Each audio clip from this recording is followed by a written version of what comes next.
मित्रांनो, स्वागत आहे पुन्हा एकदा नवीन व्हिडिओमध्ये. आणि आपण आज जाणार आहोत mini Goa, city of the beaches आणि शिवाजी महाराजांच्या किल्ल्यांनी वेढलेले शहर. चला तर जाऊयात, एक्सप्लोर करूयात. आपण रेडी झाले आहोत, बाईक पण रेडी आहेत, सामान पॅक झालेलं आहे आणि आता आपण निघणार आहोत. मित्रांनो, एकंदरीत हा ब्लॉग खूप भन्नाट होणार आहे, कारण आपण एक्सप्लोर करणार आहोत बीचेस, कॅम्पनिंग, शिवाजी महाराजांचे किल्ले. चला तर जाऊयात. मित्रांनो, आपण आता थांबलो आहे एका जंक्शनला, जिथे आपल्याला भेटणार आहे गौतम आणि आपल्या राईडमध्ये तो आपल्याला जॉईन करणार आहेत. तो पण 2 दिवस आपल्यासोबत आहे, तर आपण एकत्र खूप मज्जा करणार आहे, एन्जॉय करणार आहे. माझ्यासोबत आहे ऐश्वर्या आणि गौतमसोबत त्याची वाईफ असणार आहे.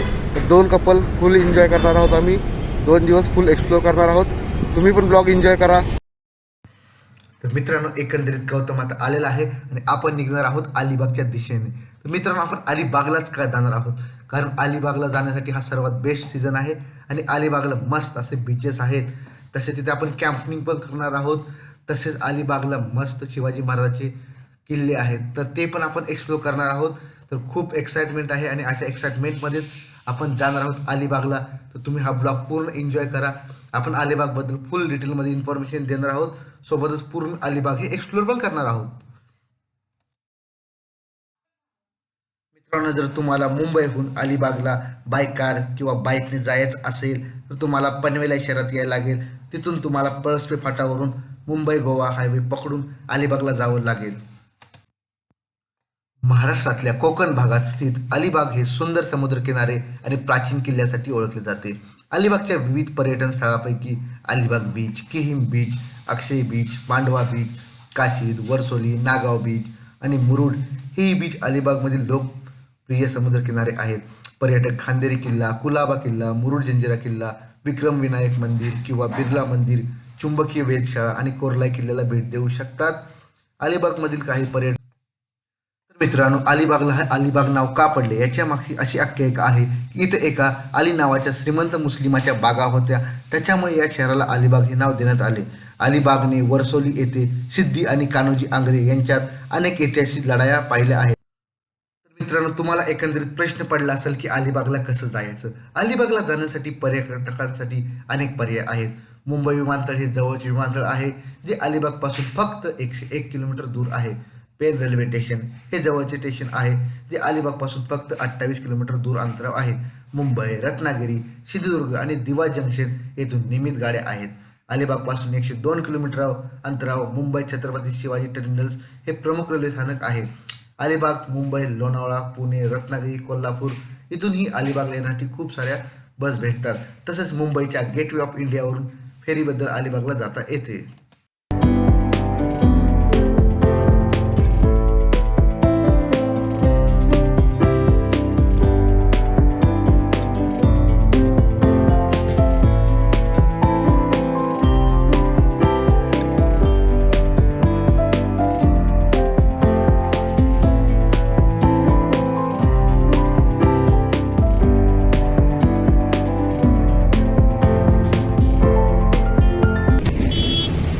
मित्रांनो, आता आपण थांबलो आहेत अंबारीवर.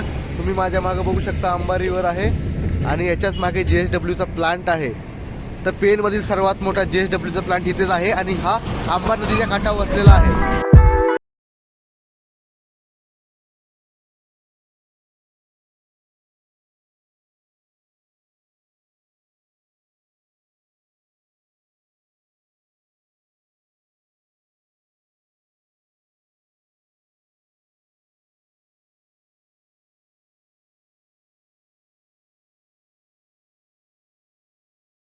तर मित्रांनो, आमच्यासोबत असा इन्सिडेंट झाला आहे.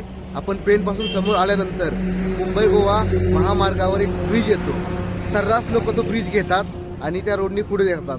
तसाच आमचा गौतम पण तोच रूट घेऊन पुढे गेलेला आहे. आणि जो अलिबागसाठी जर तुम्हाला यायचं असेल तर त्या ब्रिजवर न चढता त्याच्या खालूनच यायला लागेल तुम्हाला. भरपूर लोक ती चूक करतात. तुम्ही जर अलिबागला येत असाल तर ती चूक करू नका. आता आम्ही पोहोचलो आहेत जिन्नत फूड कोर्टला. तिथे आम्ही आपला स्नॅक्स घेणार आहोत आणि गौतमची वाट बघणार आहोत. तर मित्रांनो, आपण मागवलेला नाश्ता आलेला आहे. चला तर खाऊन बघूयात आणि याचा रिव्ह्यू तुम्हाला मी देतो.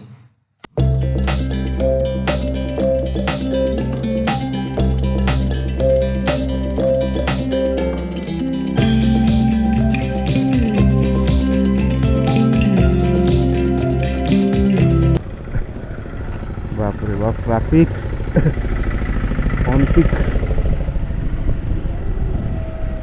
काय की मित्रांनो, ट्रॅफिक ऑन पीक म्हणजे भयंकर असं ट्रॅफिक लागलं आहे. पण बाईक असल्याचा खरंच फायदा एक आहे की तुम्ही कोणत्याही ट्रॅफिकमधून सहज बाहेर निघू शकता. So I am proud of my bike riding skill. मित्रांनो, आपण बघितलं एकंदरीत इथे आम्ही मसाला डोसा आणि उत्ताप्पा घेतला होता. तर दोन्हीची टेस्ट खूप मस्त होती. इथली जो चटणी होती ती एकदम ऑसम आणि सांबर पण त्याच्यासोबत. तर खूप मजा आली नाश्ता करायला. जर तुम्ही येत असाल कधी अलिबागला तर तुम्ही हे जिन्नत रेस्टॉरंट आजमू शकता. या इथे एन्जॉय करा इथला स्नॅक्स. आणि एकंदरीत फक्त 100 रुपयेमध्ये खूप मस्त असा स्नॅक भेटला. तर एक चांगली व्हॅल्यू वर्थ फॉर मनी होतं.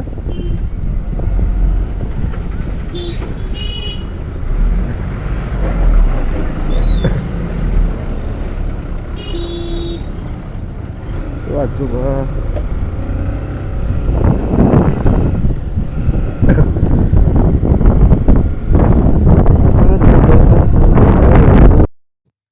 मित्रांनो, आजकाल अलिबागला जाण्यासाठी सर्वात फेमस मार्ग आहे तो म्हणजे बाय वॉटर.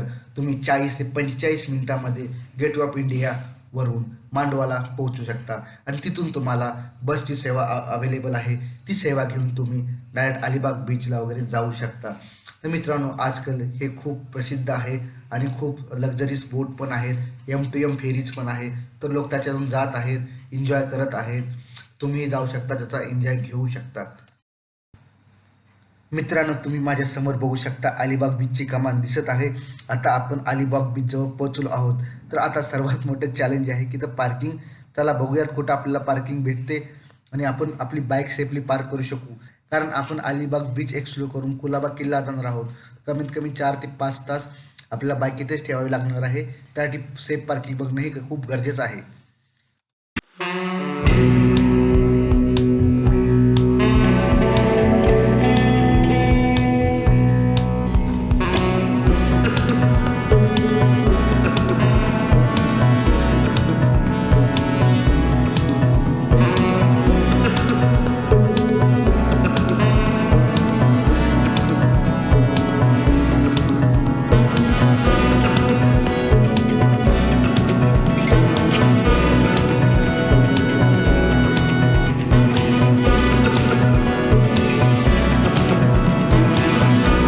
राईड करू शकता.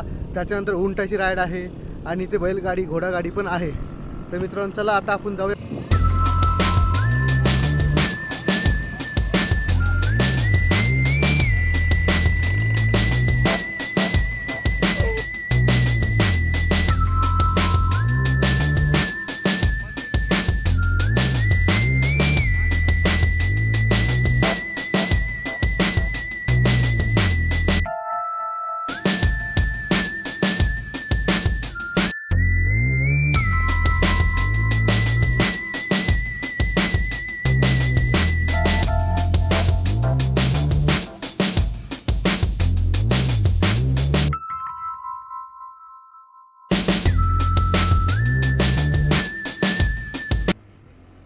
तर मित्रांनो, अलिबाग बीच हा अलिबाग एस टी स्थानकापासून 1 किलोमीटर अंतरावर आहे.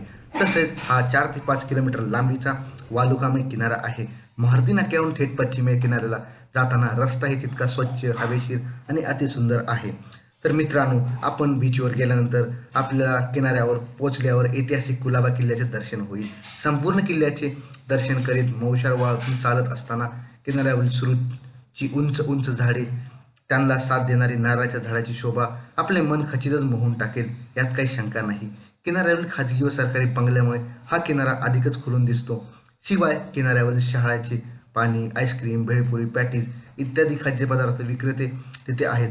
सागर लाटांच्या खळखळत्या नाद सौंदर्याचा अनुभव येथेच घ्यावा. जसा जसा सूर्य अस्ताला लागू लागेल तेव्हा जरा क्षितिजाकडे नजर टाका व आकाशाच्या रंगपटावर उधळणाऱ्या सप्तरंगाची आतिषबाजी पहा.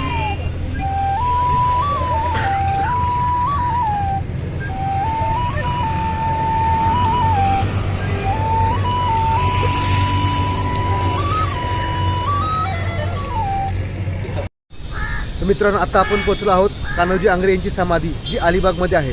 तर मित्रांनो, हे कान्होजी आंग्रे होते कोण? तुम्ही माझ्या मागे बघू शकता. अलिबागमध्ये कान्होजी आंग्रेचा भव्य दिव्य असा पुतळा आणि त्याच्याच मागे एका शिलालेखावर त्यांचा इतिहास लिहिला आहे. तर मित्रांनो, आता सध्याला नरेंद्र मोदींनी आपल्या भारताच्या नौदलासाठी एक सिम्बॉल दिला आहे. त्याच्यामध्ये छत्रपती शिवाजी महाराजाचा राजमुद्रा लिहिली होती. तर याच्या मागचं कारण आहे ते कान्होजी आंग्रे. कान्होजी आंग्रे हे शिवाजी महाराजांच्या आरमार दलाचे प्रमुख होते आणि जेव्हापर्यंत ते आरमार दलात होते तोपर्यंत शिवाजी महाराजांचा आरमार सरकेल. कान्होजी आंग्रे हे 16व्या शतकातील मराठा आरमार दलाचे प्रमुख होते. छत्रपती शिवाजी महाराज यांनी मराठा आरमाराची स्थापना करून कान्होजी आंग्रे यांना आरमार प्रमुख पदी नेमणूक केली.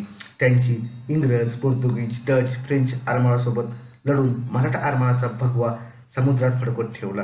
त्याच काळी भारताच्या पश्चिम किनारपट्टीवर वर्चस्व गाजवण्यासाठी आणि मोक्याच्या ठिकाणची बंदरे, किल्ले काबीज करण्याची परकीय सत्तामध्ये चढाओढ लागली होती. भारताच्या किनारपट्टीवरील बंदरे ताब्यात ठेवून आपली व्यापारी माल युरोपात पाठवण्यासाठी त्यांचा वापर करण्याची आवश्यकता वाटत होती. सागरी व्यापाराचे संरक्षण करण्यासाठी मोक्याच्या ठिकाणी सागरी किल्ले काबीज करणे ही आवश्यक होते. सरखेल कान्होजी आंग्रे यांच्या समाधीमध्ये तुम्ही माझ्या मागे बघू शकता, सरखेल कान्होजी आंग्रे यांचा भव्य असा पुतळा उभारलेला आहे. अलिबाग नगरपालिकेने ही सर्व मस्त असे गार्डन इथं बनवलं आहे. तुम्ही बघू शकता माझ्या डाव्या हाताला सरखेल कान्होजी आंग्रे यांची समाधी आहे. तिथे जाऊन आपण दर्शन घेऊन आलेलो आहोत. त्याच्यासोबत खूप मस्त असं इथं गार्डन उभारलेलं आहे.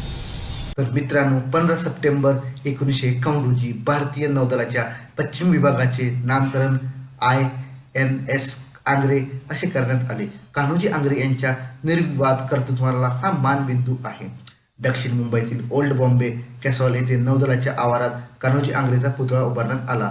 तसेच एप्रिल 1999 मध्ये भारतीय टपाल खात्याने कान्होजी आंग्रेवर 1-3 रुपयांचे तिकीट जारी केले. त्यात कान्होजी आंग्रेच्या काळातील एक जंगी जहाजाचे चित्र आहे. खांदेरी बेटावरील ओल्ड केनेरी दीपगृहाचे कान्होजी आंग्रे दीपगृह असे नामांकरण करण्यात आले.